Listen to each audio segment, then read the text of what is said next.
Hello. Getting choked up coming on. Uh-oh. Good evening and welcome to The Truth Behind the the Truth. Woo-hoo. Hello to the world. There is no going back to the way things were.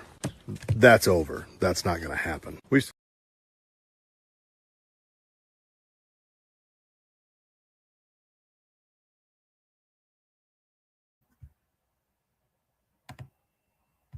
You muted. You muted. You muted.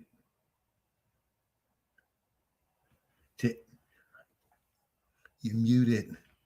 You muted.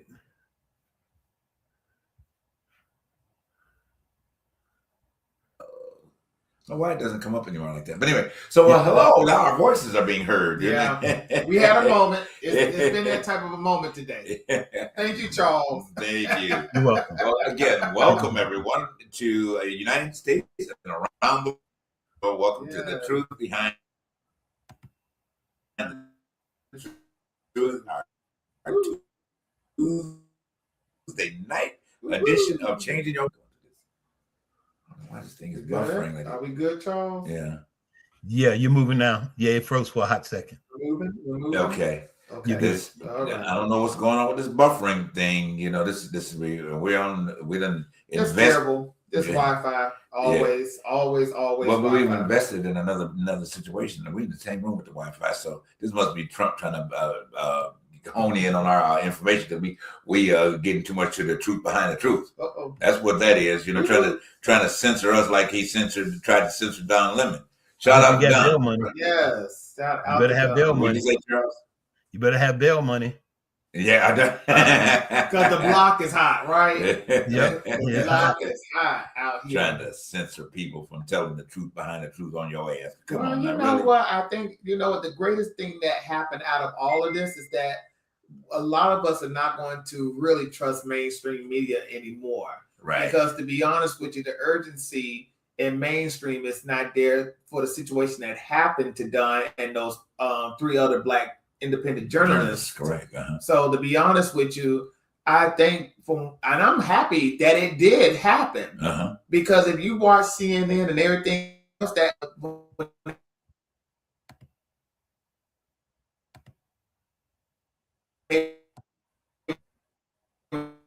reported this, Uh-huh. the urgent. Oh no. Oh, No. We good? Charles, are we good? Okay, you blanked out for a minute. Okay. I don't know why this. Now I hear you. Good? Okay, now you're back. Okay, great. Well, we're gonna go back to what I just said. Uh-huh. The situation with what happened to Don was really a dangerous situation when it comes down to freedom of the press Right. and freedom of free speech. Mhm. I know people want to bring up freedom of religion, but to be honest with you, with that situation, I know that people want to throw that in because of the situation with what had happened. But the thing about that is it really, when it boils down to the press, Uh-huh. that trumps everything Right. with democracy. Right. I'm sorry. Right. I mean, you with the freedom of religion, that's everybody's religion, not just one. That's everybody's religion. But when you attack the press and put the press on whatever type of persecuting or just doing whatever you're doing to try to diffuse it, that's when it's in dangerous. That's when democracy is in a dangerous situation. So, like I said, I'll slide over. You can play to that camera. but like I said, to be honest with you, do you agree, Charles, with that? I do. I agree with you totally. So, a lot of what's going on right now is actually them stretching the boundaries. Yes. Like we say, this is unprecedented. So nobody's responding because they keep thinking you can't go past it. They're showing you can do whatever you want to do. My son made an interesting point the other day. He goes, I don't want to hear another politician tell me from now on they can't do nothing because you can do whatever you want to do. Look at Trump. He walked in there and he did whatever he wanted to do, how he wanted to do, to whoever he wanted to do, and nothing stopped him. So you can't tell me you can't get things done. Oh, well, and I think that his alleged base nowadays are playing up to that of getting things done or not getting things done. I don't, it's not that he's getting things done in terms of the benefit of the American people. You know what I mean? And there's a difference, okay? It's a difference when you're going with an agenda and pushing your agenda. But where are the American people in the part of that whole agenda? This is where the whole comes in. So let's not get confused about him getting things done. You can get anything done when you got the control. And force people to be doing and seeing your way, threatening them, taking them out of office, threatening their bank accounts, wanting to kill them. Yeah. Well, hell yeah, you're gonna get shit done. Excuse me for being so blunt about it, but yeah, you are. So But the excuses shouldn't be there. The excuses, I say, shouldn't be there for the Republicans. I'm sorry. When you control the House, the Senate, and you have the executive, there is no excuse for not getting things done. Now, he was campaigning out there. He said on the first day things would go down, prices would go down. Right. I mean, have you gotten your tariff check yet? No. Have anybody gotten their tariff check yet? But No. even he didn't even cut taxes on overtime. He cut taxes on the half part of overtime. So instead of paying taxes on the whole time and a half, you only pay tax free on just the half part. Oh, okay. Is that what it is? Well, yeah. I haven't got my that check makes a lot of yet. difference. Well, ain't nobody getting no more stimmies. I told you. I ain't got my stimulus check. That when it started out, we wasn't getting no stimmies. What'd you say, Charles? Yeah. I say we just gotta what's that say? You hold your breath and hope it happens. Just hope you don't pay. Well, okay, then right, that I'm probably. on my bro. Yeah, I know, right? And hope for and what they call it and keep hope alive. Uh-huh. Let's just do it that way. That's the Jesse Jackson model. But it's another conversation. Yeah, I tell you. So, but realistically, in terms of again, looking at the perspective of making that alleged statement of getting things done, there's no way where you can walk into office and change things. There's no way. So putting himself out there like that in the beginning was just kind of stupid anyway. At the end why would you make this statement like day one? I'm going to walk in and all grocery prices are going to drop. Yeah, right. Okay. Yeah, right. Okay. So for those that actually believe that kind of crap, at the end of the day, I'm sorry, I got a bridge I need to sell you. Matter of fact, before the show over tonight, I'm gonna have 2-3 bridges to sell you because you need to buy one. Oh, you need a gold card. Yeah, gold card. Yeah, that's right. I got a gold card and a bridge I want to sell you. A bridge to nowhere and a gold card to use when you get there. Basically.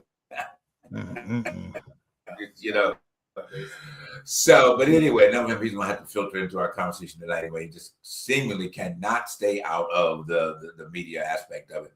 But we're kicking off tonight. We're kicking off, of course, as set aside Black History Month. But I years ago I stopped calling it Black History Month. I call it American History Celebrating Black Excellence. And we do this all year long, and some of us have to do it. We do it every night. We go to bed, we wake up, we go to sleep, we wake up, and still, we celebrate it. At the end of the day, we celebrate our accomplishments.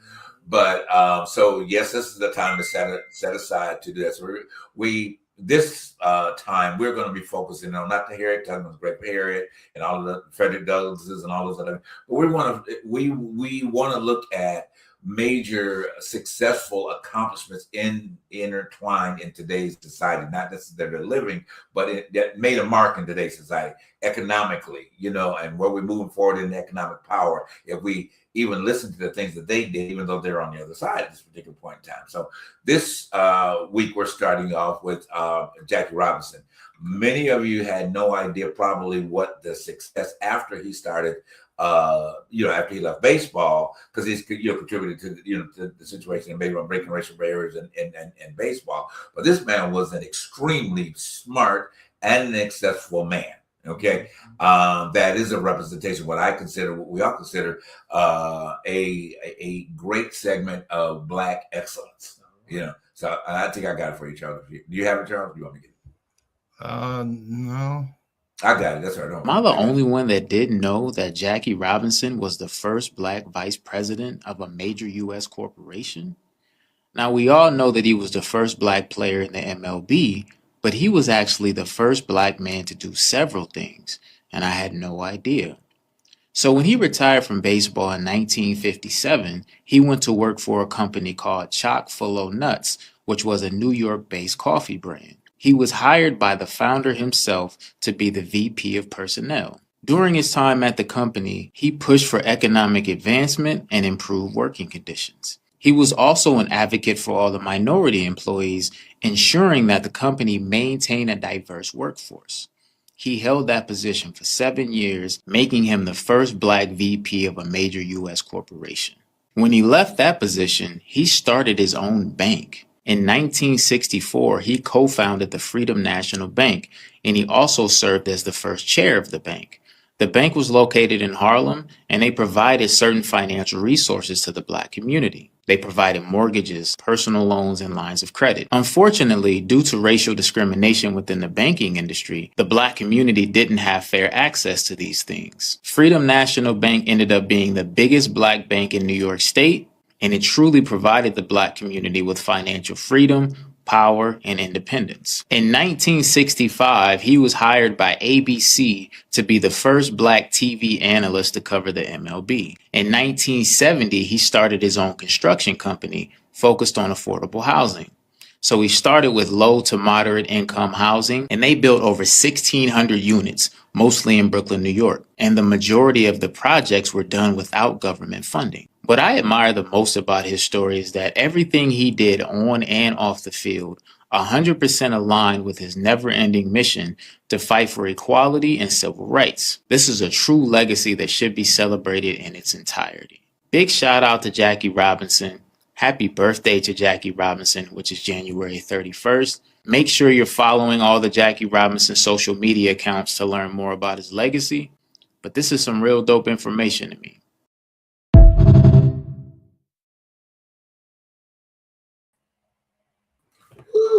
Yeah, that was worth even hearing about. Yes. And the fact that he did that without government funding one of his businesses, I wish Elon Musk would have did the same thing. But you know, a lot of people can't do it without stealing and robbing and scamming, I suppose. He's on the scamming block big time now. Yeah. You know, to learn from this, and you know, I'm always one that mentions about what has happened in the black community to support even that particular idea. Yeah. You know what I mean? And why we are not on the forefront with that same idea, you know, right now. Yeah. Why don't we have the black bank? We're in a far better position to have black banks than he was, but he accomplished that.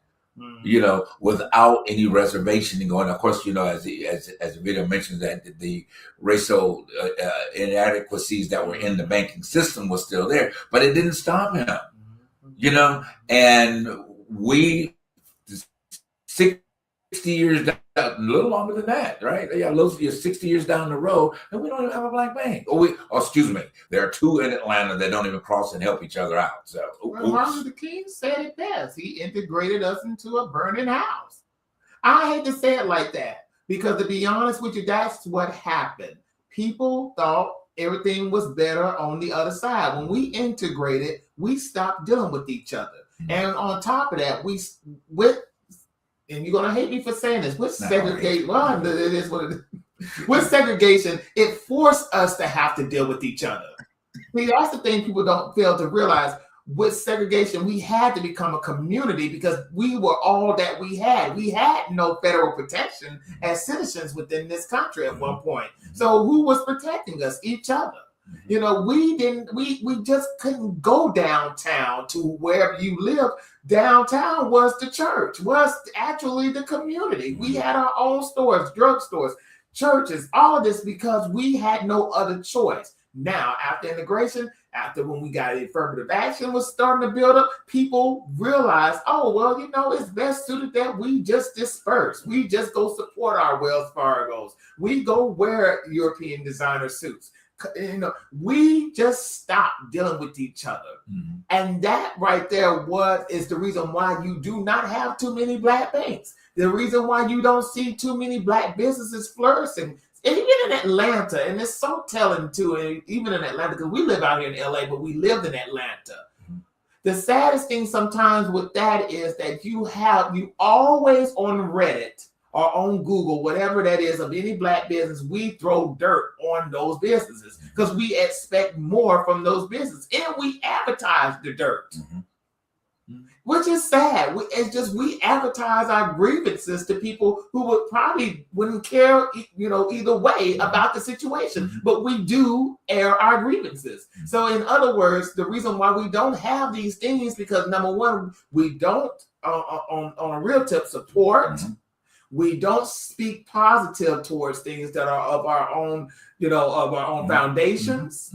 And we don't respect each other. It comes with respect too, and I have to, I have to say that within the community, we have to learn how to speak life into things. I say that all the time. We have to learn how to speak life. Now, that's just one of the things I think that's one of the issues. Now, Charles, if you disagree, tell me, because I mean, let me know where I got wrong at.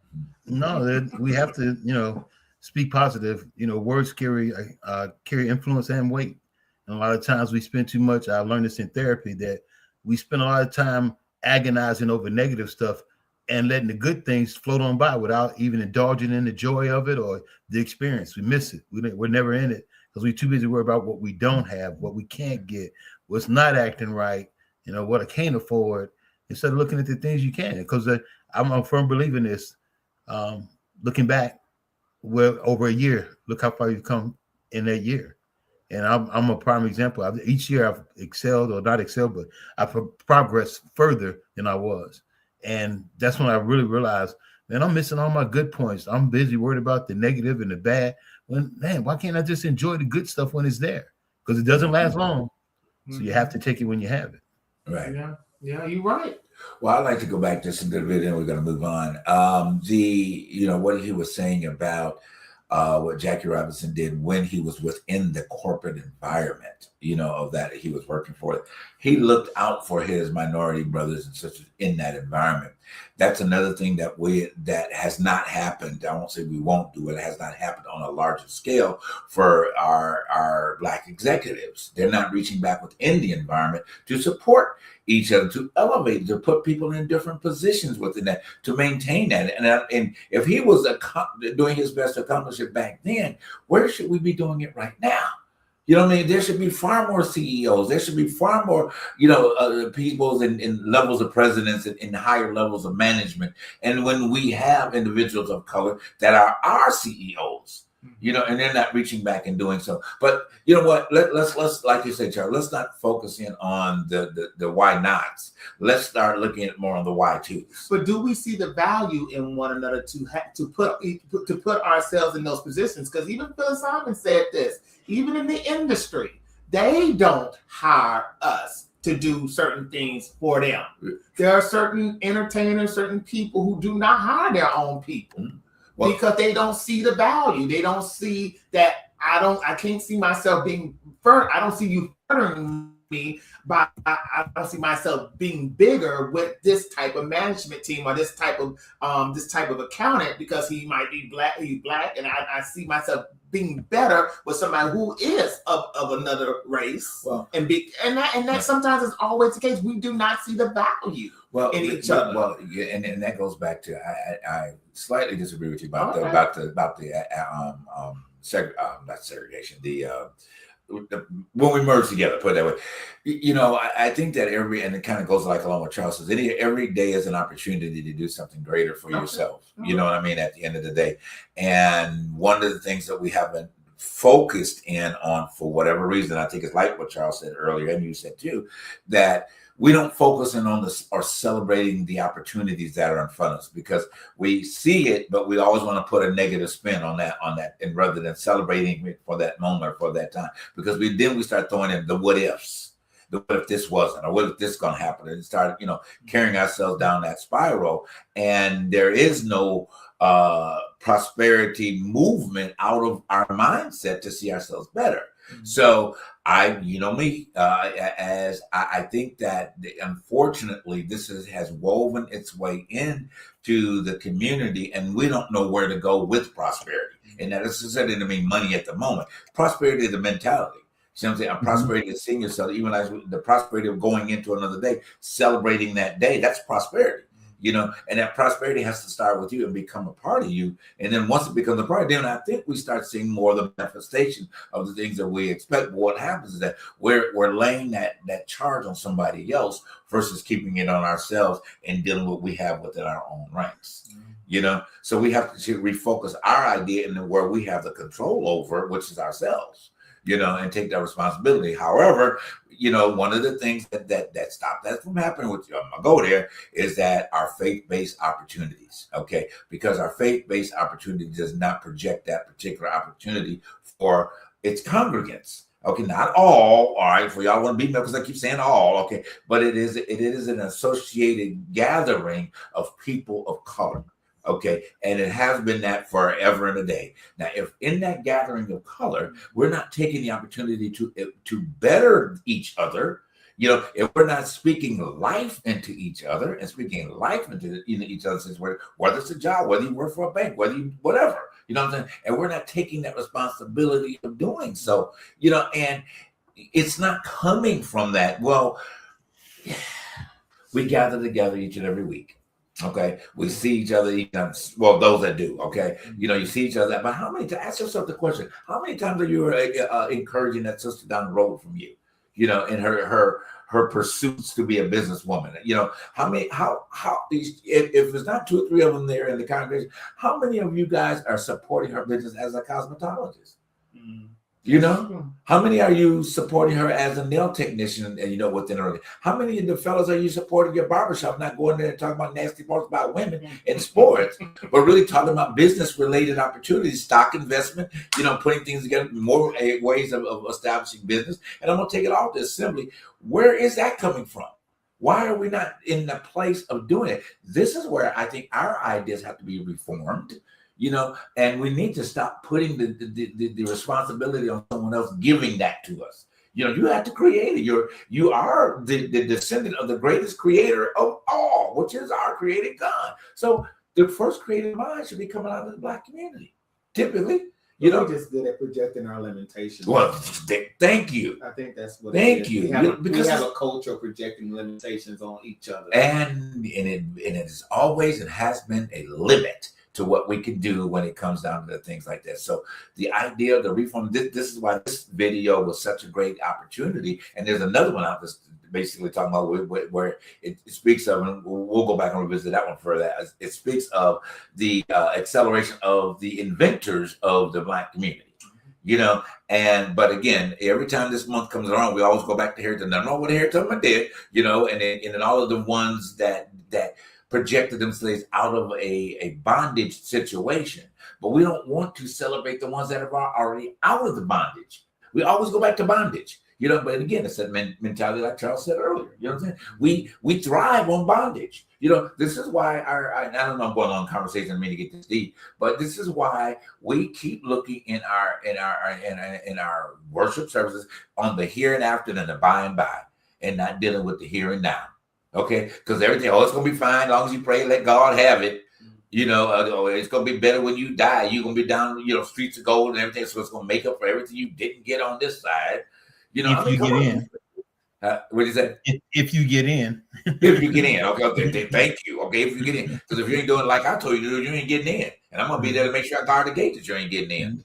The rough side, right?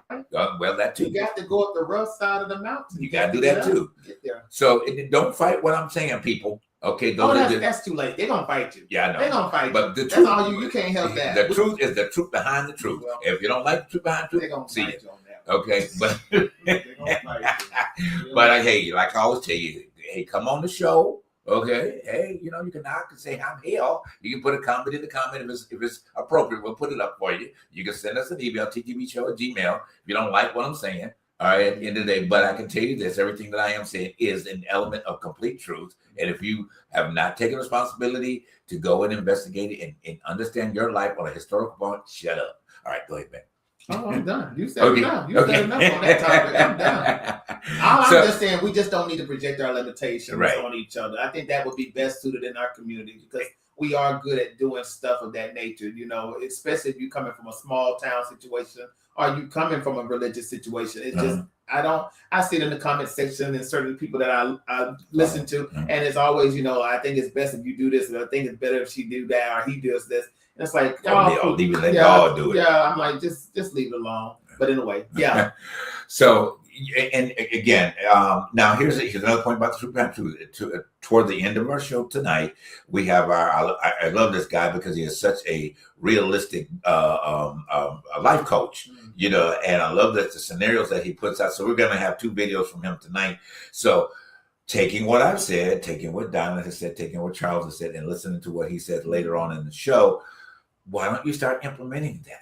Okay, as we are. No, I'm not telling you that we ain't trying to do it here in LA because we got stuff going on right now. We need y'all help with, but we ain't gonna go there. You should anyway. So, but now we're gonna go a little bit deeper. We're gonna talk about in the same mode of a gentleman that was in one of the highest positions in the country during his time because he controlled basically the same thing. What's her name? Pam Bondi and that other Christine, no, great, yeah, Christine, Plastic Barbie, and all of them were in this sector. But listening to his facts, about his life, you can understand being who he was, how ruthless this man was, because he didn't like his national origin of being of African American descent. And see what this man did. The White Passing Hall of Fame would like to recognize J. Edgar Hoover, the director of the FBI from 1930 to 1972, one of the most powerful people in America during that period. When you look at a picture like this, how could this man have passed? People been asking this question for years. One of his cousins even wrote a book about it. Shout out to Millie McGee. Hoover made it his mission as the leader of the FBI to disrupt, discredit, and destroy black liberation movements. This man wiretapped Dr. Martin Luther King and tried to ruin his image. He's the man behind COINTELPRO, which was devastating for the Black Panthers. When we talk about institutional racism, this is one of the people who created and perpetuated that system, who used the FBI to make life harder for Black people. Meanwhile, he was one of us. Millie says her grandfather, Big Daddy, told her Hoover was passing for white. He was Hoover's second cousin, so he knew the family. He also told her, don't say anything. This man could kill us. They say Hoover's paternal grandfather lived in the black area of D.C. when it was segregated. This is one of the wildest stories in the history of white passing. He uses the power he gets from passing to attack Black people and Black liberation relentlessly. Perhaps his attack on Black people was tied to his repressed something. Because Hoover was hiding a lot of secrets. Meet Clyde Tolson. Tolson was number 2 at the FBI throughout Hoover's reign. Like Hoover, he never married, he never had a girlfriend, and these two went to work together, went home from work together, had lunch and dinner, went to nightclubs, went on vacations together, went on Christmas vacation together to Florida every year. But no, nothing was happening. Oh, look, they dressed in the same outfit. I could see the appeal. This photo's like a smoking gun. When Hoover died, he bequeathed his entire estate to his boyfriend, to Tolson. Tolson then moved into Hoover's house and accepted the flag that had draped over his coffin, like a good widow. And now these two are buried side by side. So I guess J. Edgar Hoover's in the White Passing Hall of Fame and in the Closeted Hall of Fame.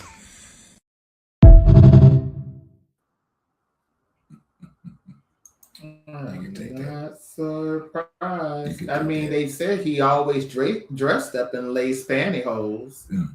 But you know what? I'm not surprised by this story because, to be honest with you, Clarence Thomas is The sellout. one of that is the same. We good? Yeah, go ahead. We Okay, good, Charles? You're back now. You back now? We good? Okay, Yeah. we good. But there's still a bunch of Hoovers right now, and I'm taking score of them right now as we speak. You know, Abraham Lincoln was a Hoover. Yeah, he was a Hoover, but I'm talking about Hoovers now. I mean, Yeah. and they ain't even trying to white pass these days. Yeah, they don't need white face. They They don't just need the white pass these days. But at the end of the day, I'm not surprised by this fool. And did y'all also know that within the FBI, he started a gay division to find to blackmail those who were of homosexual, who had homosexual tendencies within the government as well, within any type of industry, even within the civil rights movement. That's why Bayard Rustin was found out of being a homosexuality through the FBI because he got caught up in a gay sting in a bathroom in a public restroom. Up until the early 2000s. Everybody that fought against gay usually was gay. Pastors, fire chiefs, you name it. Everybody that hated gay people were gay guys. I'm like, what is that about? Well, it's a tendency to kind of, put the finger at somebody else that keeps the shot and keeps it off of you, but it to actually get the scent off of you, basically to get the three scent. at yourself. What is that? 1 at you, 3 at yourself. So you right, exactly. Yeah. 1 at 2, 3 at 2, exactly. Yeah, to get the scent off of you, basically. When you you can always tell when somebody who is homophobic are fighting the internal desires of homosexuality. Because why are you always so wanting and wondering to know about gays? If you are in public with one, why do you get so angry? Why, when you got your woman beside you, why are you so worried about me existing? The saddest thing about it is, though, there is some internal issues with what we call DL men, but then on top of that, it's just the saddest thing about those types of men or those types of women is that they are so busy, hurting those people that they desire to want to be, but can't be because of either religion or because they're so afraid of living in their truth. And it's sad to walk this world hiding, like Hoover, hiding his blackness as well as his sexuality. Man, be who you are. Be who you are. If you can be authentic, that goes a long way. People can respect you. People can feel safe around you. They can trust you. Just be authentic. Be who you are and live in your truth. That's all. Basically, nobody should be worried about. You should never have to worry. But then you live in a society where you want to be not seen but be counted. I think that's why you have so many people out here. You like the bullies in school. You have a friend that's a bully and he's trying to, get you to punk out some, yourself. You want to be with the crowd. So you have people who are just not strong enough to just fight against the crowd. They want to be a part of something. And that's the saddest thing about those types of situations, that you have people who work in industries, who work in businesses that want to be higher ups, but then there's this little situation that you are trying to hide to get up to, at the top of the ladder. And that in itself is very telling to, you'll find out as, a lot of people, especially when it boils down to this Puff Daddy situation, whatever, with R. Kelly too, or with anybody, is the fact that people hide these things in order to get somewhere, to fit in somewhere. And it's one of those things you'd be like, you shake your head like, man, was it worth it? Was this worth it? But then on top of that, those people, hey, that's the human nature. That's human nature, basically. Well, survival. It's all based on survival. Right. That survival apparatus. So. It just, oh my gosh, there's just so many ultimate layers within ourselves about this, and then, we talk about the subject of this, not the subject like that, but the subject of what surrounds this, and it just automatically goes back to what a person does privately should be done and held privately. Okay, we were having a discussion today about how can I delicately say this? We cannot, without giving glory to the opportunity. Sexual positioning in the LGBTQ community. Okay, I'm sorry, but sexual positions in both communities. Well, no, but I'm using that as an example. Saying, but why is it that you have to have a full podcast on sexual positions within your community? Okay, It's just like having a full podcast on a heterosexual community. Don't nobody want to know all that. True. That's Okay, you know, and there are some very lewd and unexplainable situations that do go on in the heterosexual community. Okay, a lot of them. Okay, we ain't gonna talk about leather whipping, bondage. I'm sorry, I wasn't gonna say all that. You know, and heels in your ass and everything else that stuff that y'all go on that you picked up from the German community that. Child silly, you know, picked up from the German community that has infringed and its way into every community of color. Okay, so when y'all start pointing fingers at a certain community, and this is not celebrating what they do at all, at a community about what they do, you think about all the horrendous shit that y'all be doing too. Okay, wiping poop all over your body. But that's a step too far. It is. That's a step too far. But it's truth behind the truth. But the facts are the facts that you cannot. And I see what you're going with this. But to be honest with you, when it boils down to it, if you cannot walk outside of your home with your partner, or just being true to who you are, regardless of you knowing the one sexual positions, because I don't think you really that's a step that's a step too far. Right. But I feel like at the end of the day, you shouldn't be hiding actually who you are, who you are dating, because that wears and tears on one's humanity and one's mental wellness. Because you're always going to keep running away from your truth. From people who could care less. Right. Well, I think, wait a minute now, because see, if you're not paying my bills, if you're not putting food on my table or putting clothes on my back, why should I worry about your ills with who I am with? Well, I shouldn't even have to worry about that type of situation. That comes in a real trouble.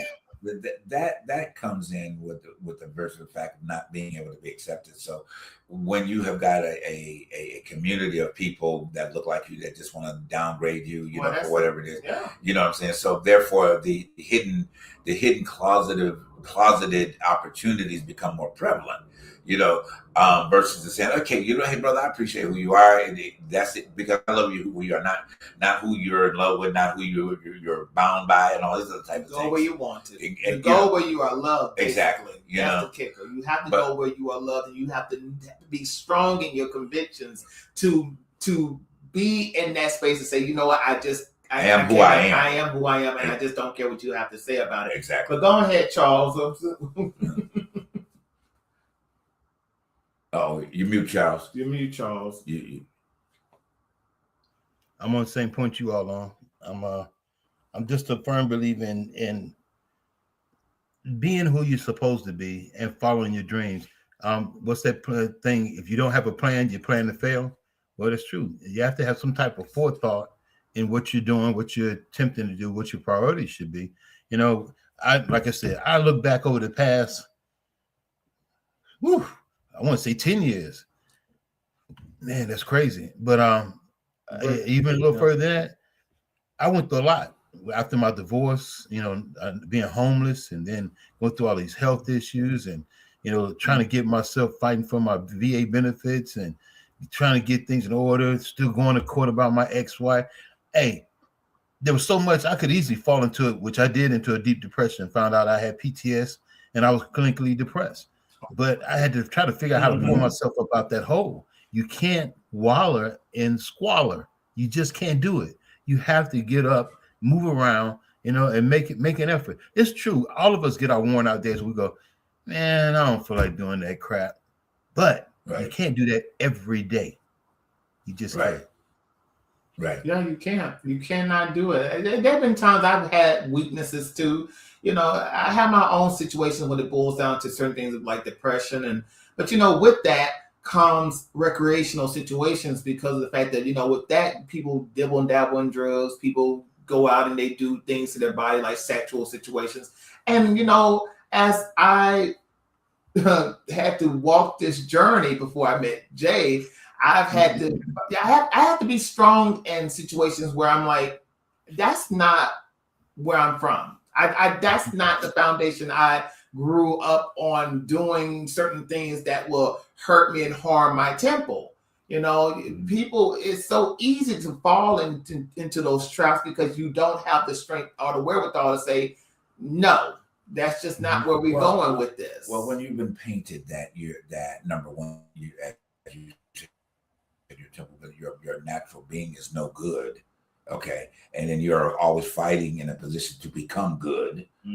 You know what I'm saying? Okay. Your position is always no good. You're trying to earn the right of God. You're trying to earn the right of this. And then compiling all of the things, we're trying to figure out who you are as a person, and you're trying to earn this right. Well, it's not surprising. You know, I mean, thank you for putting up the suicide route, Charles. You know, I'm not surprised there's more people not committing suicide because of all of the things that are interjected on their lives. Yeah, it's true. You know, and hateful rhetoric. You know, I mean, at the end of the day, because you're not measuring up, or you don't believe the way I believe, or that, or I don't like this about you because you're this, or whatever the case would be. You know, it puts people in a position of clinical depression. Almost definitely. You know, and trying to find a way out of that depression, because what happens is that you keep seeing who you make an image, or you paint a picture of who everybody else says you are versus to seeing who you truly are. You know, and that's an innate and strong battle in order to rise to the occasion of yourself, not anybody else, but to your own occasion, you know, and sometimes it becomes a lifelong battle for people, you know, at the end of the, if they're not surrounded by great people that speak life into them beyond what they've heard, you know. But anyway, we're going to move on. And I hope you guys that were listening take heed to this and pass this part of this conversation on to people that that are struggling in these areas, and realize that it's a struggle is not necessarily a bad thing, but it could be a good thing. Okay, and there's a video all about that I wanted to put out there that we didn't have enough room to put it out there, but it can be, but it has to be used to the development and the elevation of where you're going as a person. You know, and use that as a backbone of strength for you. All right. So as you guys know, this week, that more of the Epstein files or the Trump files came out. You know, that was out on the market this week. We got a couple of people that they're going to share the same thing. But I was really proud of these young gentlemen on their podcast, how they deliberated about it and really stepped in and really found the truth behind how they were relating to it. Because you think that a lot of times that, assuming the young community don't speak about things in the right way or in that manner, you know? So let's take a listen to what they were having to say about it. I just read the nastiest shit I've ever read. They said Donald Trump, the president, had parties at Mar-a-Lago called Calendar Girls. Jeffrey Epstein would bring the children in and Trump would auction them off. He measured the children's vulva and vaginas by entering a finger and rated the children on tightness. The guests were elder men and included Elon Musk, Donald Trump Jr., and Ivanka Trump. What the? Mind you, this is only one thing that happened on this list. And there's, what is it? It was 3 million shit? 3 million files. They deleted that. And they forgot that one. Some would auction off children. These are the people that are in office. These niggas, they measured them with their what, bro? Oh my God, bro. No, this is actually like, no, this should be world shattering to everybody. Regardless of whether or not you were prepared for it or you're used to hearing this shit, this should light a fire in you that understands that your government is being ran. If you support this nigga, bro, when it came out, right, when Trump won and niggas was like, I'm like, come on guys, we can still be friends, it's just politics. No. If you support this bitch ass nigga after hearing that, I don't support no pedophiles. Gang. Trigger warning on the word I'm about to say. It's like, yo, I'm reading this list and the word rape is in every single paragraph. These are rapists. These are pedophiles. These are the scum of the earth that y'all have let into this office. Multiple times. And that are leading this country. If that is not enough for you to stand in opposition to every single goddamn thing that they do, nothing will ever be enough for you. Elon Musk. Elon Musk. Trump low-key told us the lukewarm version of that when he was first starting. Grabbed him by the... Yeah. He already told y'all he was doing that shit. We already seen the pictures of him with Epstein in the 90s. Talking about the British royal family in this list. Jesus. Andrew Cuomo's in this list. Holy Glad! Alright, yo. Killing Grandma. Guys. It's almost like the class of people we've been talking about. Do we actually share the same class? Hillary Clinton, Bill Clinton. John W. Nicholas, Linda Kitts. Yeah, it's just wild. And they just deleted. Get all these niggas. Guys, get all these niggas. No, get all these niggas. Lock them up. There's no conversation in defense. They just uploaded it and deleted it because they're like, oh fuck, this might tear it all down. They were already legally past the deadline. They already were committing a crime, not releasing it when they were. They were stalling for so long to hide that, and they still.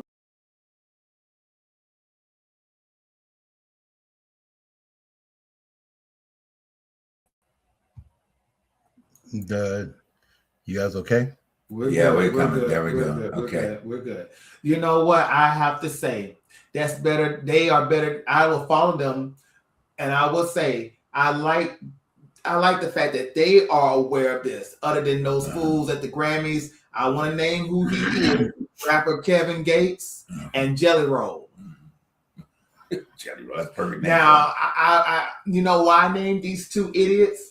Because they so about being, apolitical. I mind the business that pays me and I pray every day. But then you have situations like this going on in our time, in our world. Why are you not aware and you hold some platform? See, this is why I tell people all the time, I don't worship our celebrities, or I'm not into fandoms anymore. I don't fan out for people who do not really understand that your platform holds some weight. These guys, God bless them. At least they know what's going on in their world. And the saddest thing about this situation is these are they're not even millennials. They look like they're about 20, anywhere between 18 and 21. The millennials, I feel, and that's me. That's more my generation. They are not aware of anything. Right. And they're not doing a good job at being politically aware of what's going on in this society. These younger ones are doing 10 times better. And the saddest thing about it is you'll hear more people talking about the fact, well, these younger ones, they're not even aware. I don't think you're listening to the right ones. Right. That's the key. It's like I tell people about hip hop and rap. All of it ain't bad. It's just to what they promote, or what you get a chance to hear is the stuff that offends people. But the other stuff, I don't know about that put one. in the background. So, hey, what you're right. You're right. But go ahead. I'm just saying, what can you do? I was just saying, what can you do? There's nothing you really can do because you have no power. You don't control the media. The rich folks are already taking it over. They're trying their best to snatch that up and control it, like Kim Jong-un and Putin them do over in those countries where they don't let anything out they want. Like Trump is trying to make the voting federal. He wants to make the federal elections. That way he can control over what happens whenever we vote. Right. Make it more, the voting more national. But this is where I disagree. We can control it. But the saddest thing about the American people, we go about things as business as usual. That's the problem with us. With everything that's been going on, it's been still business as usual. Nothing has really woken us up to the point of saying, okay, this is going too damn far. Right. To the point that they're waking up, they're going, you treat me like a black person. What's wrong with you?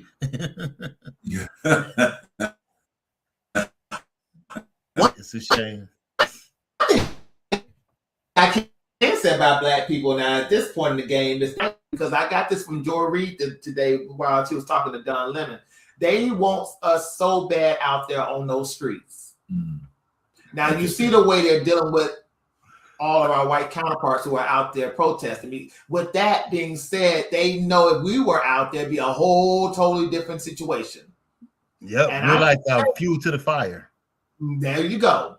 And they will give him more leverage to want to bring out the martial law and all this other stuff because they need black faces. They need black faces to pull out that martial law business. But I think with our white counterparts being out there on the street, that has been a disappointment with the White House because they don't understand why we're not seeing people of color out there. Meaning why we don't see black folks out there doing anything. They waiting on a stimulus check. Go ahead, Charles. I'm sorry. No, they're waiting on the stimulus check. Oh yeah. Hey, you got a point. That's a great hypothesis, but that stimulus check ain't coming. Right. It ain't coming no time soon. So a couple of points, about where first of all, I want to go back real quick to celebrate these young gentlemen. Please do. And putting that out and putting that out there, because it does let them know, or let the world know, that they are paying attention. Okay, and for them also, for them to find that area very disgusting, it says a lot to their parents and their upbringing. Almost definitely. Okay, and being taught, on another level, so they're recognizing the error of the problem that's out there, which is beautiful. At the end of the day, because we do assume that they don't know anything. We assume that they are the ones that are partaking in all the things we talked about earlier on and things of that nature. We assume that they're the ones that get into that hip hop part that I don't like, but at the end of the day, it was really, really great to hear them articulating it. It may have been a little strong, of course, but that's the language that they use. It becomes a common language for them to use that language now. As long as they're reaching their platform. I just want to make sure they're reaching the folks on their platform. They're reaching this generation, and they're spreading the word, no matter how it sounds, long as the word is being spread. Because too many people understand where respectability politics plays a part in any of this nowadays, because you see it from the White House. There ain't no respectability in what they're doing. I don't understand why we're trying to clamp down on people's languages right now. At the end of the day, there is no. The stakes are too. The stakes are too high for all of that. I'm sorry. No, I know, but you know why? No, even my. It's called CHURCH. What is that? Church. Oh, well, that too. But to be honest with you, with that situation, you know what? I'm gonna tie this in with the Don Lemon situation. I'm really looking at the church very sideways right now, because right is right and wrong is wrong. Even Jamal Bryant at Newburgh is trying to get this guy, because of the situation with Don. He's trying to make a parallel with the situation that happened at his church. Mm-hmm. But did you see how that fool Bishop Wooten was so cavalier about the fact that, well, if somebody come walking in my church, I'm gonna do something about it. Negro.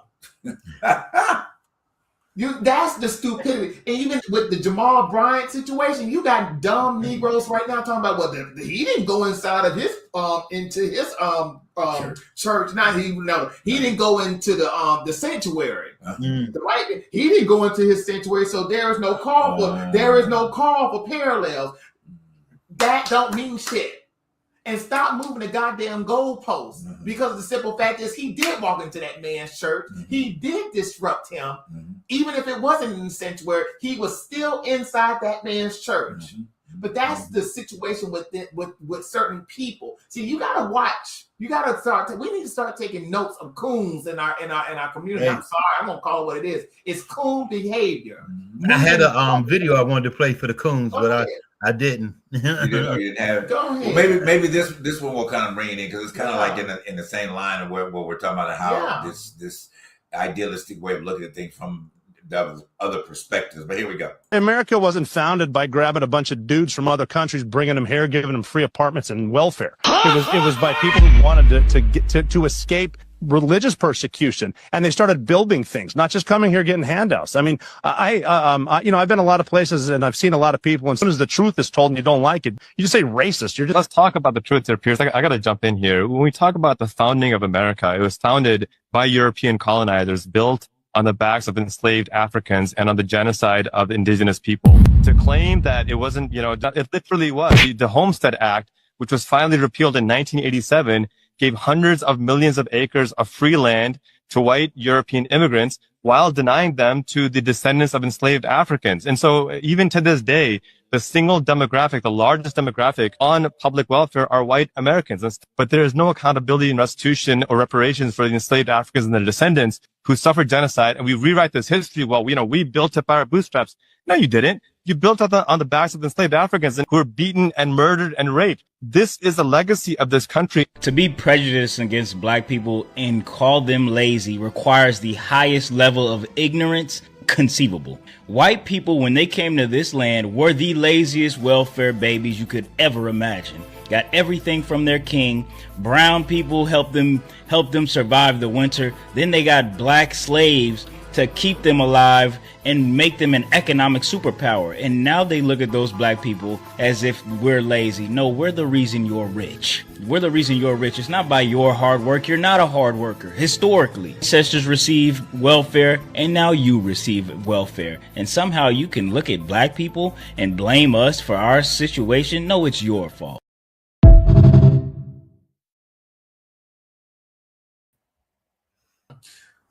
Am I on? Yeah, go ahead. But it's like what Billie Eilish said on the Grammys the other night. You can't be illegal on stolen land. Woo!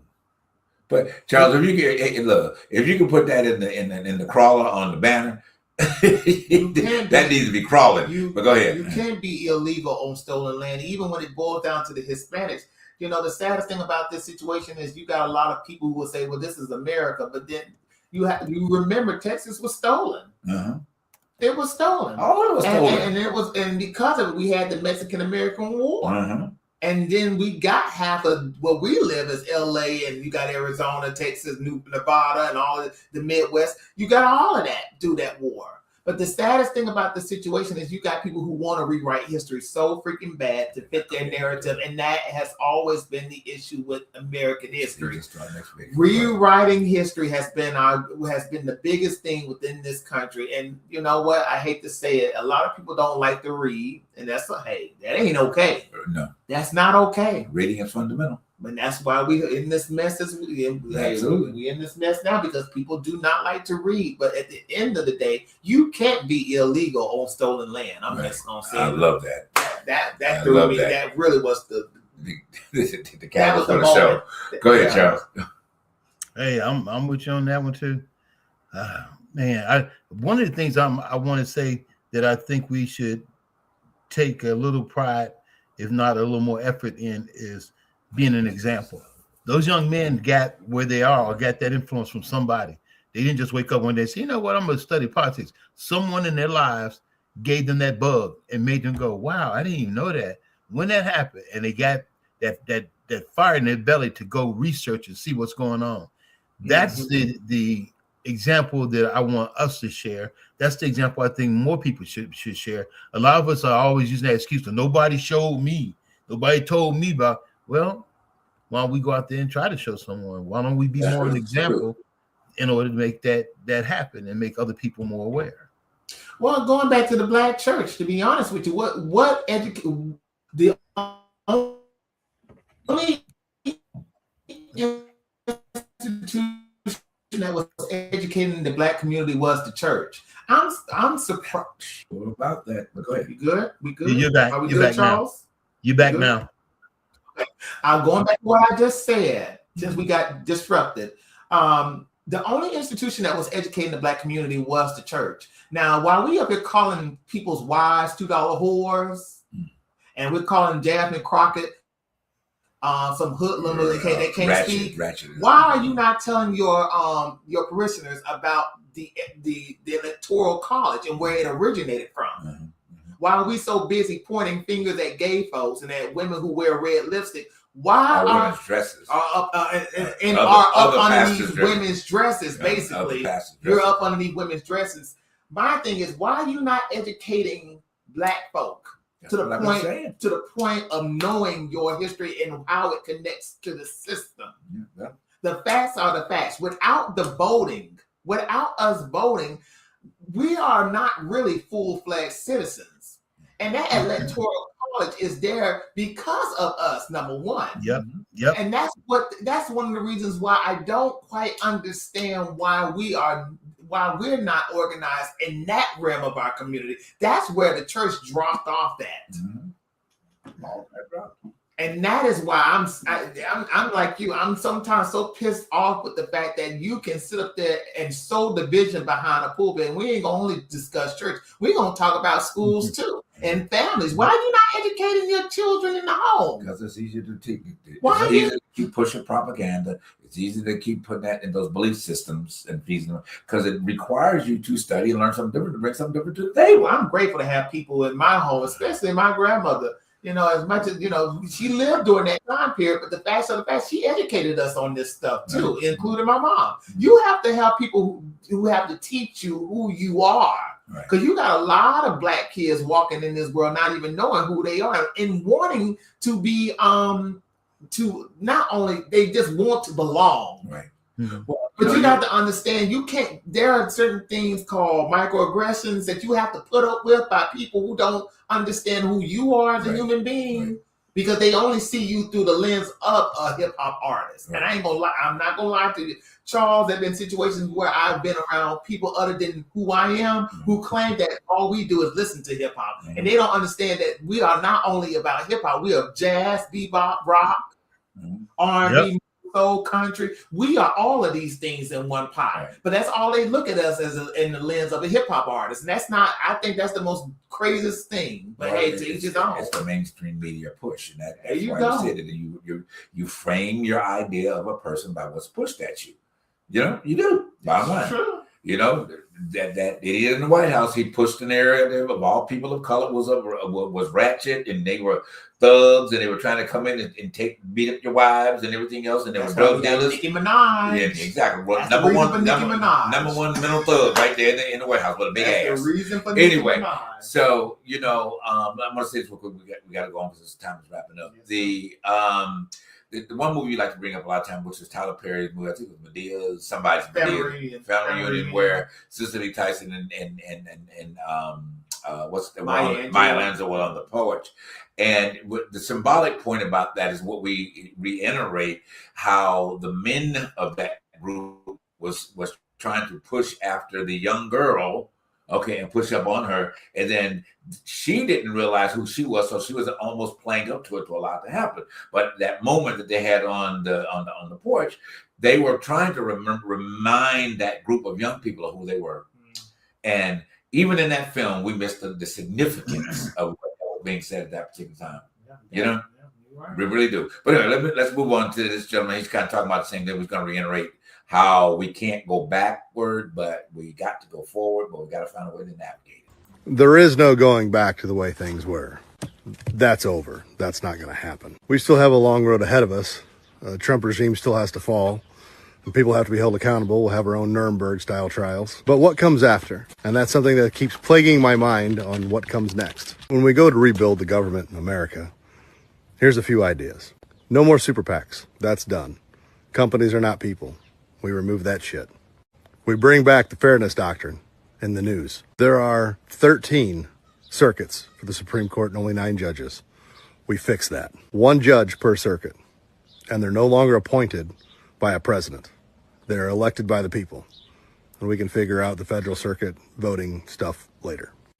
Not only are they elected by the people in their circuit, but there is a 15-year term on that. And while we're on term limits in the Senate and the House, a new committee shall be formed to oversee judges and whether or not they have any ties, financially or otherwise, to cases brought before them. So the new committee will be able to recuse judges. So the Supreme Court we have now is completely removed. We add 4 more seats to make it 13, and they are now elected into that position by the people of their circuits, with a committee to oversee any financial ties, familial ties, or any other ties. So no more judges sitting in front of cases that they personally benefit from. And I know a comedian said this as a joke, but it's a really good fucking idea. And that is, every person in the Congress, whether they be in the Senate or the House, has to wear a sash, just like a Boy Scout or Girl Scout does. And they have to wear badges. So if they take money from big oil, they have to wear that on their sash. Any organization they take money from, they have to wear that for everybody to see. When they're in the House and the Senate, they have to wear their sash. When they do interviews, they have to wear their sash. When they go out in front of the public, they have to wear their sash, with all the people who have bought them are giving them money. Institute ranked choice voting across the board for every state. For every election, ranked choice voting. Every single person knows the 2-party system is broken. Eliminate the Electoral College. That's gone. 1 vote, 1 person. That's it. Felons cannot run for office. Not any office. Ever. Anywhere. That's over with. From henceforth, any person from any cabinet position must actually be qualified in that field. Certificates, degrees, years of experience, they have to actually be qualified to be in charge of that field. Presidential candidates from here on out have to sit down in front of a whole board of people and answer questions. Not just limelight bullshit like 60 Minutes, actual board of intelligent people asking them questions. And if they can't answer them, that is for the public to see. I'm tired of this 1 or 2 debate platform forum bullshit. Sit down in front of a whole bunch of people.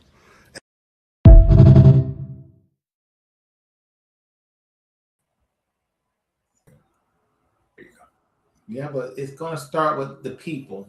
It's going to have to start with we the people, and we're going to have to overrun those ignorant ones, because you see these politicians. Yeah, they are representatives of their constituents, but you got to think about who the constituents, the people that they represent, who they represent are, because we got some wicked people out here in this country.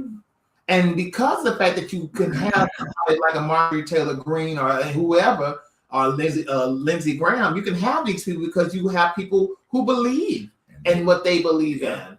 So we're going to have to fight the good fight, because you have people who will say, well, you know, I can't survive on this stuff, but then you vote against your own progress because you hate somebody. You hate a certain religion. You don't want to deal with anybody who is other than you living beside you. So you will vote against your own progress to agenda-based voting. Basically, that it's all agenda-based voting.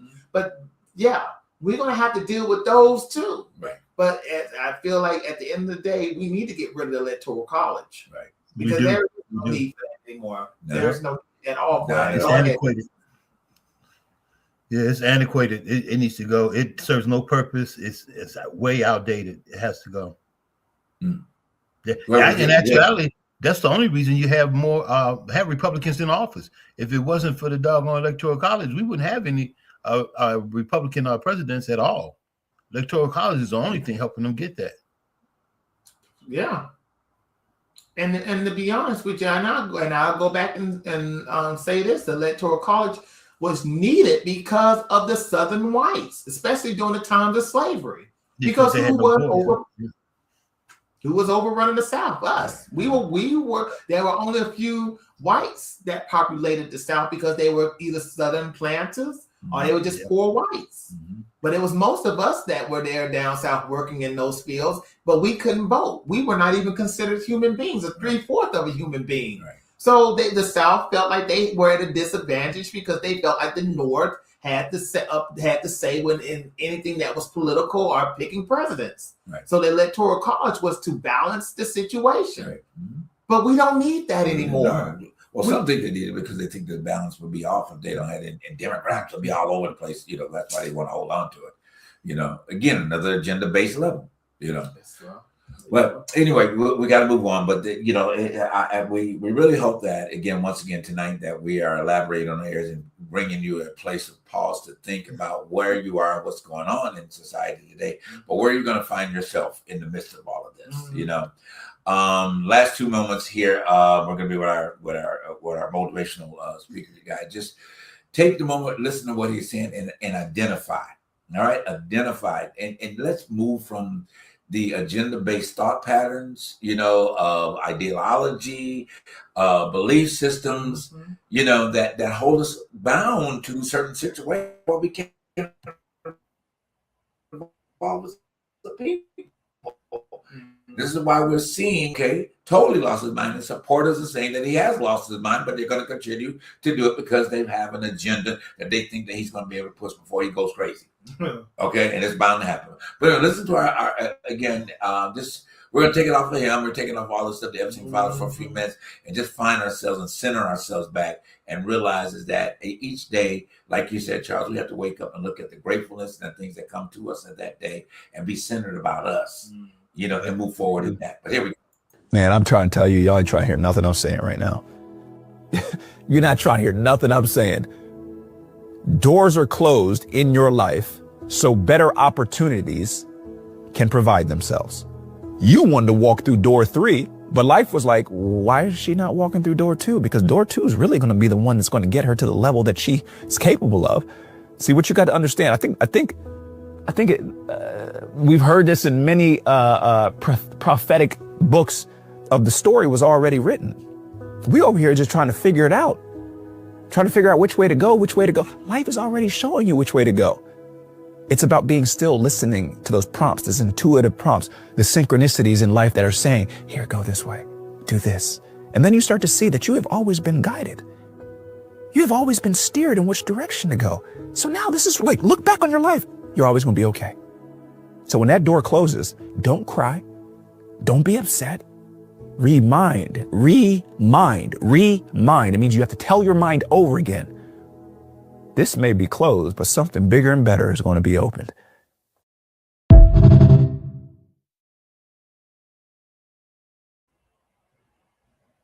It's the truth. Okay, there you go. What? No. Go ahead. That is the truth, though. And the truth behind the truth. That's the truth behind the truth.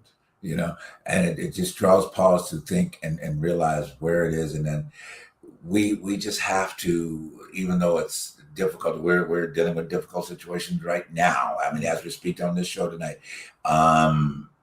you know, and supporting so many other different things that we would think that would have already been, you know, readily available to us by what we give to humanity.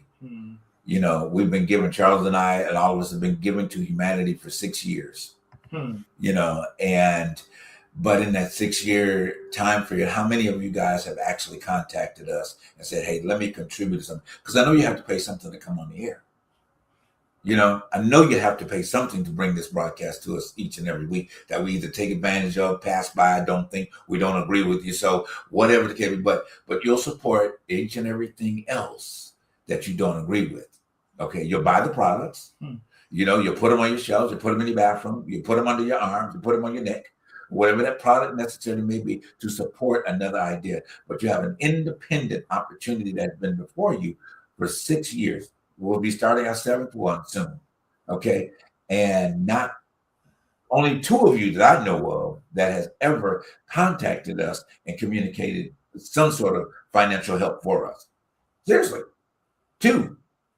Out of everybody all over the world. Now, we may not be running with the thousands and thousands of viewers and all this stuff, but you know, just because everybody looks like they're listening to you may not be listening to you at all. Okay, there's a lot of people out there that listen to different things that ain't doing nothing, that ain't changing their lives, that are not even getting nuggets of their life dropped in to help better their life. But one thing we have played when we started this show, we wanted to help everybody to find their authenticity and knowing that they were enough.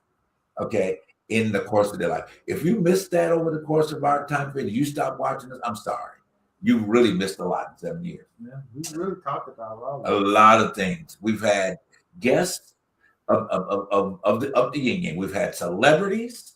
We've had people to tell you how to better your relationship to Tantra Nova. Okay. Yeah, we went that far. Okay, we went that far. All right. We have had I'm gonna say biracial conversations for women. Yeah. Okay, to see each other in a different light and have a conversation about why Black women see white women different, or if they see each other not just seeing them as women. So y'all got to do better by the truths behind the truths. At the end of the day, now if you hear this and you want to send us something, reach out to me. Reach out to us on our email, ttbttshow@gmail.com. All right. Hopefully this is touching you in a place. We're not begging, but we're just telling you facts. We feel like we need to beg, but you know, you go to church and get begging all the time. You go to church and get persecuted for feeling bad because you didn't bring your 10%. Okay, and you will pull out your pocket, you write a check for $1,000 and get in the wrong line and get told you're in the wrong line. Okay, so I'm just saying. You guys, you really, really need to take a look at what is informing you, such as the truth behind it, and get behind those type of opportunities, those topics. Okay. Last point, we're gonna let our friends say one more thing of encouragement to you, and we out of here. Can I be honest with you? Can I? Okay. Yeah, I know that I'm saying this from a place of love. The issue is right now is you have a crock pot goal with a microwave mentality.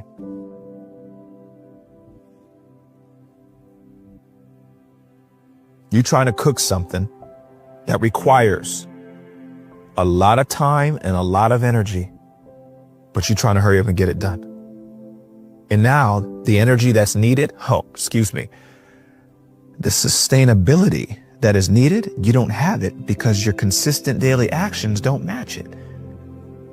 Do you see how this works? to create something of sustainability, I have to have sustainable energy being put into it consistently. And here's what consistency looks like. Consistency doesn't look like I did it today and I do it tomorrow and do it the next day and then I don't do it the next day. No. You have to be thinking, I have to do this for months with no evidence that it's going to show itself. When you can start to do that, guess what? You've just fallen in love with the grind. And when you fall in love with the grind,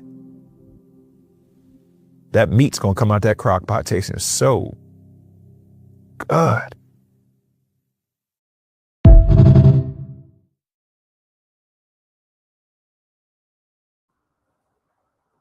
Well said. Well said. I think that's a great point to end the show. Mm-hmm. You know, placing the accountability on where and how things can be so beneficial for your lives and for each other's lives. You know, we say it all the time. You know, think about your neighbor, think about your friend, think about somebody outside of yourself to better yourself, to be the better person. You know, and something's moving we have to do. We started out with Black history, you know, Black excellence, excuse me. I don't like the term Black history because it seems like it's isolated to one point.